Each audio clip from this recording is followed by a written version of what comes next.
مسلمانوں کے بارے میں آپ یہ سمجھ لیں، ان کے جناب آگے جو تفصیلی اعتقادات ہے، توحید ہے، اس کی تشریح میں، حضور کے مرتبے کی تشریح میں، وہ سارے اختلاف ذیلی ہیں۔ بنیادی بات جو ہے نا کہ ایک سے کہتا اللہ ہے، وہ کائنات کا مالک ہے، اس نے پیدا کی، وہ ایک ہے، باقی سب اس کی مخلوق ہیں۔ رسول اللہ سچے ہیں، آخری نبی ہے، قیامت بر حق ہے، حساب کتاب ہوگا۔ وہ شخص جو ہے نا مومن ہے، مسلم ہے، اس کو جو شخص کافر کہتا ہے نا اس اختلاف کی وجہ سے کہ وہ شیعہ ہے، وہ بریلوی ہے، بالکل جھوٹا ہے۔ کلمہ گو کو کافر کہنے والا خود خطرہ مول لیتا کہ شاید وہی کافر ہو جائے۔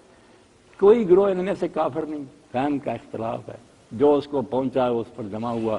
سب یہی کہتے ہیں کہ حضور سے ہمیں یہ آیا، جیسے حدیثیں بیان ہوتی ہیں، کچھ کہتا ہے اس کے راوی معتبر ہے، صحیح حدیث ہے، کچھ کہتے نہیں، جیسے میں نے یہ کہہ دیا کہ لوگ اتنا ہی ٹکڑا پڑھ دیتے ہیں۔ تو یہ تحقیق کی بات ہے، ورنہ کوئی کلمہ گوئی نہیں یہ جرأت کرتا کہ میں اللہ کے رسول کی بات نہیں مانوں گا۔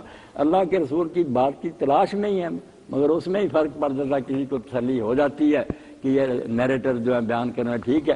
تو فرقوں کے بارے میں آپ مطمئن ہو جائیں، مشرق مغرب میں ڈھنڈورا پیٹتا ہوں، سب انٹرنیٹ پر چل رہا، اور لوگ مجھے یہ کہہ رہے ہیں کہ تیرے جیسے چار ہی ہوتے نا عالم اسلام جو نا آرام سے رہتے۔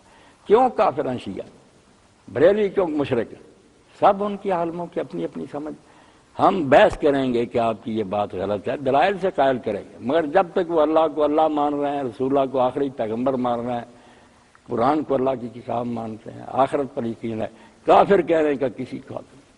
میں ایک چھوٹا سا واقعہ سنا دوں، یہ اپنے کا شیعہ تو پتہ نہیں اپنی جگہ کیا کہ شیخ الحمد محمود الحسن رحمۃ اللہ علیہ کے استاد سے مولانا رشید احمد گنگوئی بہت فقیر سے عالم تھے۔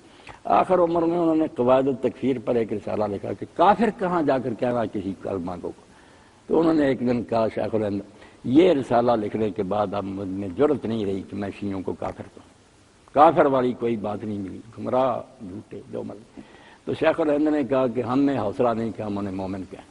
تو انہوں نے کہا میں آپ کو کہتا ہوں ضرور مومن کہوں، کافر کہنے سے روکیں۔ کافر جو ہے نا اس کے لیے کوئی بنیاد نہیں، ٹھوس بنیاد چاہیے کہ ایک شخص صاف کہہ دے کہ جس کو میں نبی مانتا تھا میں نہیں مانتا، وہ نہیں نبی، میں اس کی نبوت کا قائل۔ یہ چیز اس کو اسلام میں لائی تھی۔ جس دن یہ سرحد پار کرے گا نا کہ میں محمد رسول اللہ کو نبی نہیں مانتا، کافر صرف اس دن ہوگا، باقی وہ بکواس کرے، غلط باتیں کرے، جھوٹ بولے، رد کرو علم سے۔ تو ایک تو کفر جو ہے نا اس کو سمجھیں کہ یہ کسی پر الزام لگانا بالکل باطل ہے، کلمہ جب تک پڑھ رہا ہے۔